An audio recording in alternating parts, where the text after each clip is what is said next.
Good evening and welcome to ITWLA Europe's Leadership Conversation, another weekly program that gives you insight into what leadership is.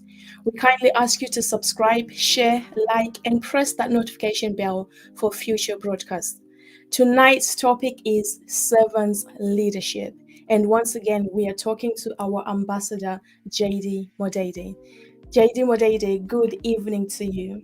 Good evening. Good evening. It's so nice to be back here.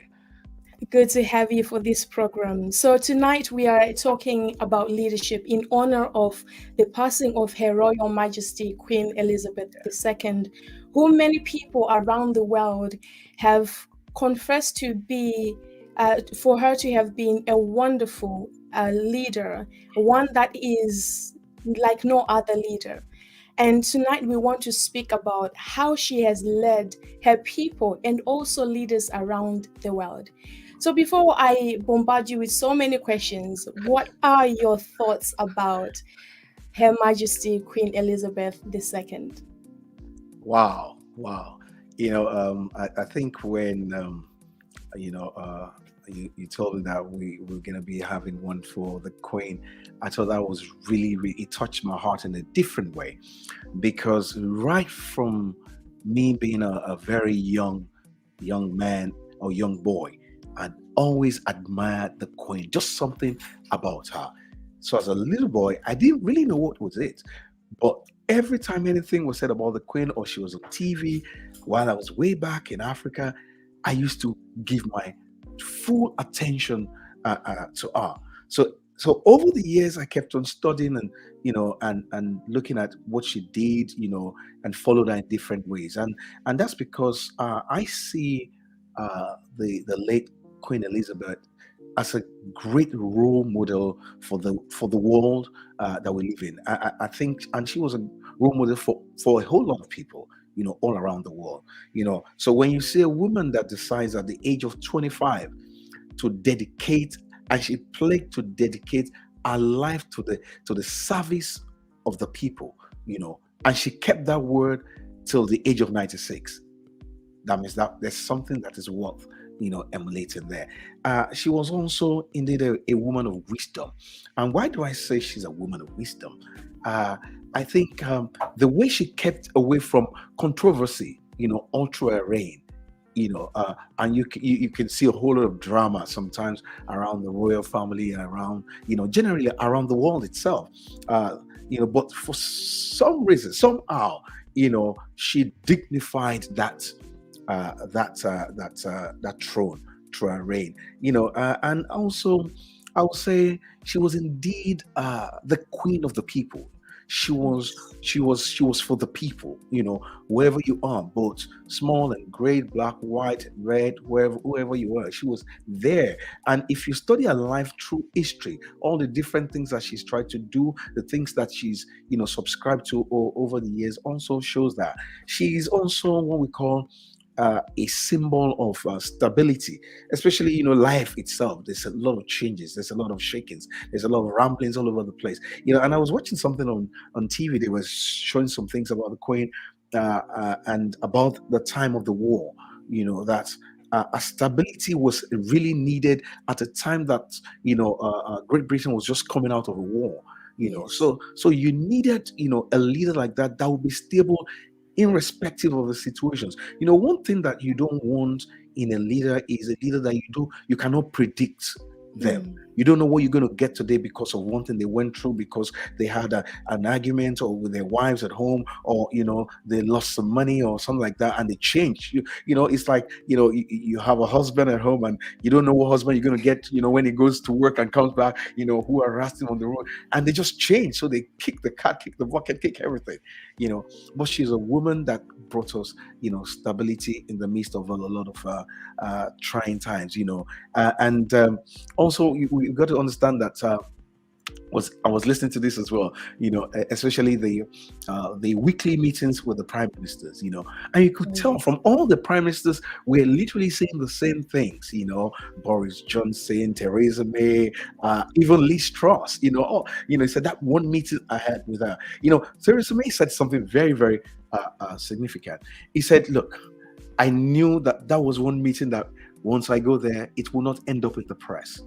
That means she was a symbol of trust and character. That means being with the queen was a safe environment where you literally can pour your heart out, because they said those conversations did never come out to anyone. It stays That's true. between the prime minister and the queen. Can you imagine her now living, outliving 15 prime ministers? Yes. Do you imagine how much she's really heard and discussed with all those people about issues of the nation? I think that's a kind of thing that leadership, true leadership, really does. And I think she's worthy of emulation. She's worthy to be admired for that. Just a few things one could say about that. Yeah. Wow, that is so true. That is really true about her. Mm, mm, I didn't get to meet the queen personally myself, but as you mentioned earlier, 15 prime ministers. I mm. believe it's also about 13 American presidents. And Yes. one of the things that I heard was the American presidents made it their duty to come and meet the queen, Mm, even though she had no power over them. mm. And as they met her, they said that there was something about her that said that she served her people. And as we are talking tonight about servant leadership, can you give us a little bit of insight into what it means to serve? What does it mean to serve people, to serve your home, your community, to serve your nation? What does that word serve actually mean? Thank you so much. And I think the question of leadership and service or servant is an interesting, what I call an interesting paradox itself, because generally people get that concept wrong, especially when you use the word leadership. People tend to liken it to, position, or being in Yes, front, or to be a lord over or subject others generally. And yes, that's because of the use of that word itself. So it's a paradox itself. So, for example, it's like, and I teach on this all the time, is being called a king. Being called a king, the concept that we use for that is actually to subject others. That means the king is right there and all the others are subject. But really, the concept of kingship is more of the concept of being a standard setter, which is what also leadership is all about. Leadership starts with purpose, or a sense of purpose that you become a slave to. So you discover purpose, and I think that was in our first broadcast that we were sharing, or the other program we had the other night. We were sharing that leadership starts with purpose, and purpose literally you begin to see it in pictures, and it's called a vision that you have a conviction about. So when you can get your sense of purpose, and purpose is the reason for the existence of anything. So once you can have a sense of purpose and you become a slave to that purpose, and yeah, you begin to serve it out to the people. I said something last week, then the people literally call you their leader. It is mm, you finding that thing that you're supposed to exist, that you're supposed to be existing for, and you become a slave to it. And that is why leadership is not about titles, it's not about office, it's not about your position, but a function of who you really are. So you have a lead pop singer, a lead chef, a lead. Michael Jackson was called the king of pop. the king of We all. had Tiger Woods was called a great leader. Why? Because Tiger Woods literally became a slave to that game called golf. And he will come out and serve it to the people, and everybody was ready to pay or release. That was influence, and leadership is influence. So everybody was ready to queue for hours in order to get into that golf course. Nelson Mandela was called a great leader because he found a purpose worthy, noble enough, to serve his life to. He literally became a slave to it, that they offered him freedom. They offered him freedom while he was in prison, but he must not follow that course. He said, no, if that's the case, then I'd rather die in prison. That is Right. why leadership begins when you found something that you're willing to die for. Finding your purpose literally carves your domain of leadership. So you literally get your own domain of leadership, and you become the lead in that area. And that is why the concept of leadership, really true leadership, is that everyone is born to be a leader. However, not everyone will be a leader because not everyone is willing to pay the sacrifice. So we rather just, follow the flow, follow the crowd, and that is where this concept of true leadership is really servant leadership. It's you serving to your world. There's something everybody is born with. There's something that is inside you, that's inside me, that's inside, and that is why you never write off anybody. You never overlook anybody because everyone is born with a purpose. Discovering the purpose and serving it to your world is what actually brings you in the context of leadership. And that is my take of leadership, servant leadership. Wow, that was a good answer. One of the things that many people, again, many global leaders have observed about the Queen, even I think the recent person I heard say this was the former American President Bill Clinton. He mentioned about how the Queen managed to put her own personal interest, That's you right. know, to the side. She carried the interest of the nation, of her people, over her personal ambitions, over her personal interest. And that is something that we see lacking in today's leadership. That's true. I mean, how hard is it to carry the ambitions of the nation or of your role over your self interest, your self ambition, or if I can say your selfish ambitions, because we all have one or two things that we have desires of that might not serve, that might not be for the good of the community. How hard is it, as someone who is a leader yourself, how hard is Mm. it, to serve over your personal interests? Okay. No, I don't think it's a matter of hard or simple. It's your disposition is, or it's where you find yourself. Number one, ambition is always about you. I have an ambition to have a nice house, have a big house, have a nice car, have some luxuries of life. That's an ambition. But vision is always about others. It's not always about you, it's always about others. And leadership literally begins with vision. So once you're able to conceive and cast a vision, then ambition begins to play, you begin to play ambition down. If you do not have a sense of vision, a sense of purpose rather, and you do not have a vision for your life will be ruled by your personal ambition.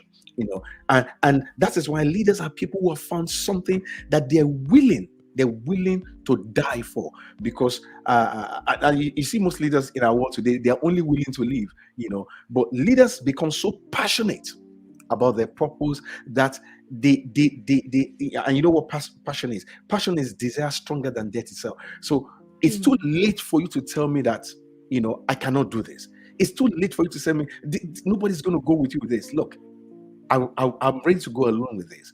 And this is where leadership is different from ambition. When you see people that don't have a true vision, everything they do is always going to be an ambition. And that is why you see most leaders in our world today, they don't have any vision.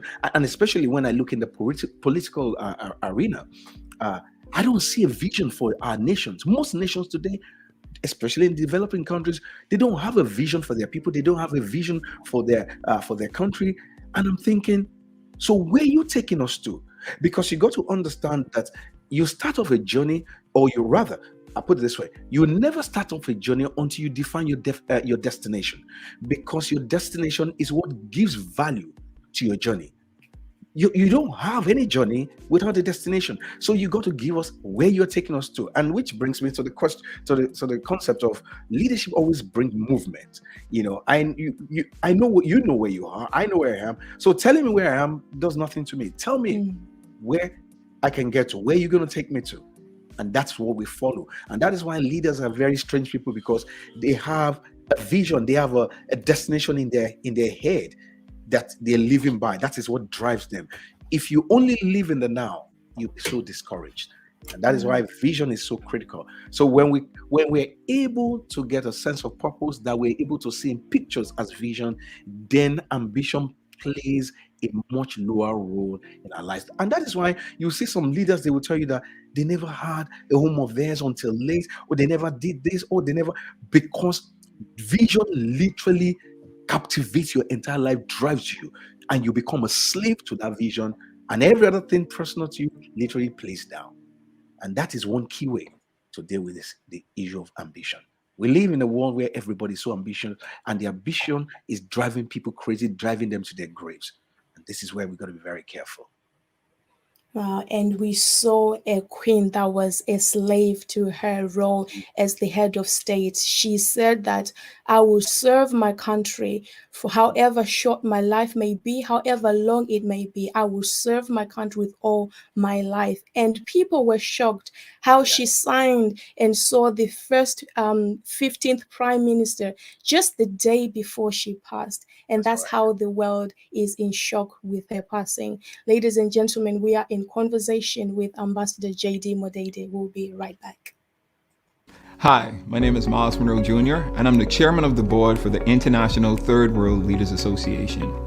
Our organization was birthed to respond to and address the critical need for quality, effective leadership development and training in the emerging developing nations. Our vision is to establish a global network of leaders from every discipline, committed to the highest standards of excellence in leadership training, personal development, mutual accountability, and fraternal support, implementing relevant and innovative leadership philosophy based on time-tested precepts, principles, and values. Our mission is to influence the destiny of developing third world nations through leadership training, personal development, supportive relationships, and global networking. Our purpose is to provide transformational solutions in response to the dynamic leadership needs of the emerging third world developing nations. Our goal is to cultivate leadership commitment to produce leaders dedicated to the empowerment of their people, the progressive well-being of their citizens, and the betterment of their nation. The strategic approach captured in the slogan coined by our founder, Dr. Miles Monroe, was transforming followers into leaders and leaders into agents of change. Our focus is national development through transformational leadership, transforming nations, communities from the inside out. Join us in ushering in this new era of our organization. We are tasked with carrying this vision forward, and we are devoted to ensuring that we leave an unwavering legacy. The organization that produces effective leaders with global reach and influence. Welcome back to ITWLA's Europe's Leadership Conversation with Ambassador J.D. Tonight we are talking about servant leadership in honor of Her Majesty Queen Elizabeth II. You know, Ambassador J.D., one of the things I noted about the Queen was her faith. She spoke very well about how her faith has kept her throughout her life. You mentioned earlier on about what she did during the war, how she stood, how she held the country because of what she believed. Can you talk to us a little bit about why it's important for a leader to believe in something higher than themselves, whether it's a faith, it's a supernatural thing, or a human being? I don't know, but how important is it for a leader to have something greater than themselves they believe in? You know, that's interesting that you said that right now. Let me find something quickly while I'm doing that. And I do beg your pardon, our audience. My sister sent something to me earlier on today, and I was reading that. And it says, this, I'm reading from my phone now. And this is by Her Majesty Queen Elizabeth II on the 3rd of August, 2022. It said, throughout my life, the message and the teachings of Christ have been my guide, and in them I find hope. And I found that very, very amazing and intriguing. Look, our faith is like an anchor for our lives because life always drifts, things push us here and there. So having a faith to anchor your life on keeps you from the many vicissitudes and the many waves and the tossing of the waves of life itself. So having something greater than you, higher than you, that you believe in, so that you're not just a reference to yourself by yourself. You know, sometimes we are the only truth, you know, that we believe, and this is where you get this concept of humanism, and our world is in trouble with that, you know. But I think that's another broadcast on its own, you know. Before I go there, it's very, very important. And, you know, and I'm not being suggestive about what your faith is going to be, but you got to anchor your life on something. There's got to be something that, you know, you have a reverence for. There's got to be something that holds you stable. So we're talking about the queen's stability, but also the queen is talking about what she's found, something that she can hang her life on, where her hope is really in. So you can see that she's not just stable by herself, but she was actually holding on to something, which is her faith. And her faith has always been evident to everyone that knows her, either publicly or privately as well. So I think for every leader, in fact, a leader that you cannot really say this is their faith, or they validate their faith, or they reference their faith publicly, is not a true leader, and should be a leader that one should be very, very careful, because they just are like a bomb, going somewhere to explode. Why should we follow you? Who are you following? Who do you fear? What's that thing that you revere? What's that thing that can make you sit, that can make you think about the need of others? Then you could literally be a danger to our world. Wow, that's amazing. That is true. You mentioned earlier on about being trusted as a leader, and former Prime Minister Boris Johnson said that the Queen was a leader that was trusted globally. So I'm sure if the globe can trust her, I'm sure nationally we did have a bit of trust in her over with what we saw over the years. How important is it to be trusted as a leader in business setting, religious setting, whatever setting you might be leading in? How important, and what does it do for the people when they trust their leader? Yeah. Can you imagine following someone that, makes you a promise and they change their mind, the last minute? And well, I'm going to be there. I'm going to dedicate my life to the service of the people, and bam, here they're gone. You call on them, you can't get to them. She made a promise to dedicate her life to the service of the people, and that was what she did.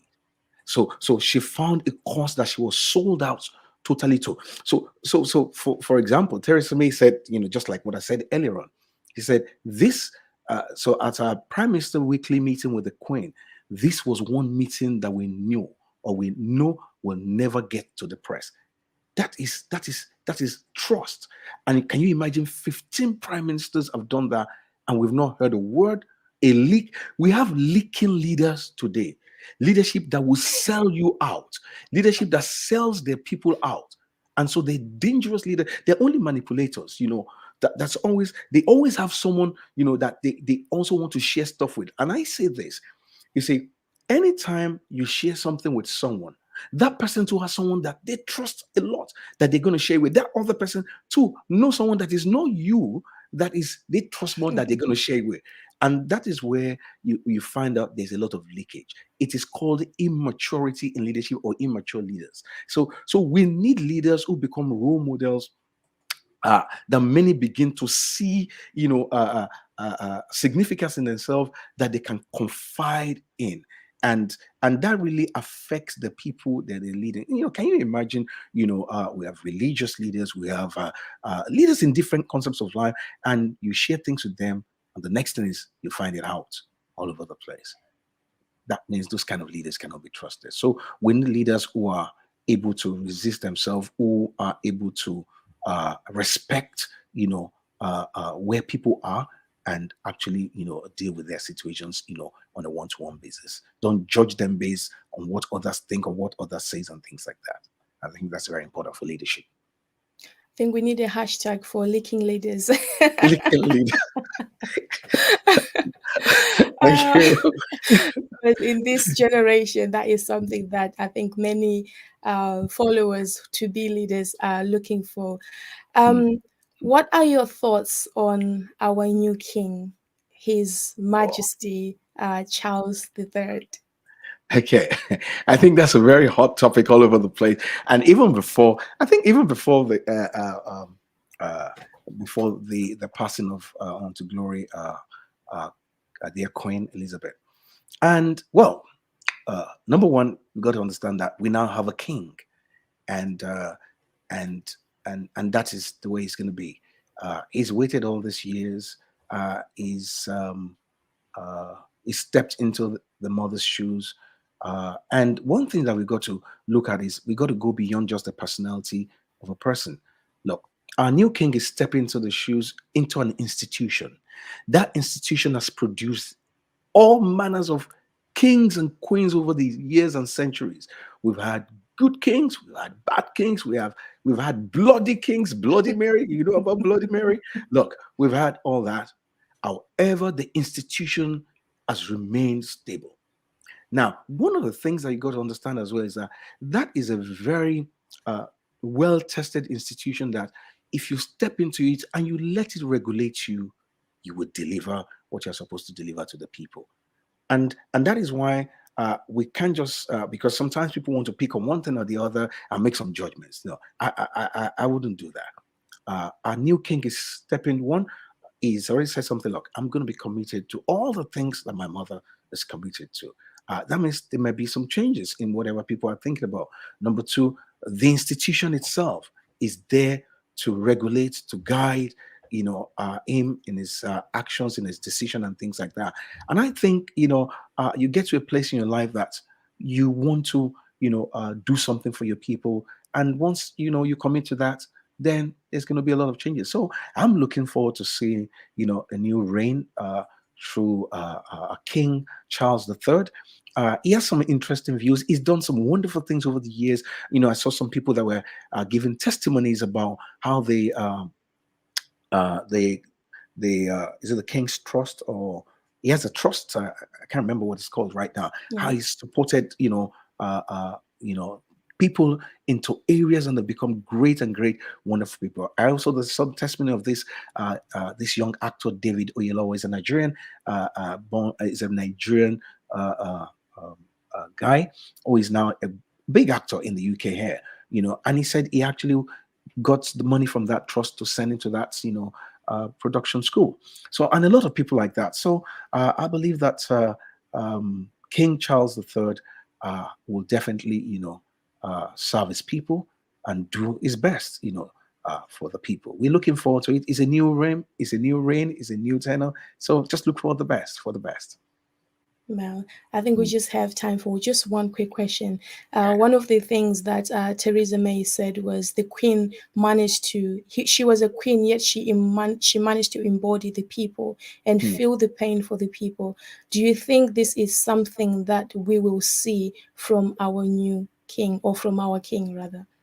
Well, once the king begins to fulfill his role as the leader of the country and as the leader of the Commonwealth as well, he becomes a role model that literally many begin to see meaning in their own lives for. And he's been doing quite a lot of things around that. I think now he's in a position where he will be able to even do more for the world. He's championed a whole lot of great causes as well, especially around the clean energy and global warming, and leaders are people that make you believe anything and everything is possible. So literally you begin to see yourself in them. I've heard a lot of people say, I began to do this thing because they saw me doing it, and I believed, because you make them believe in themselves as well.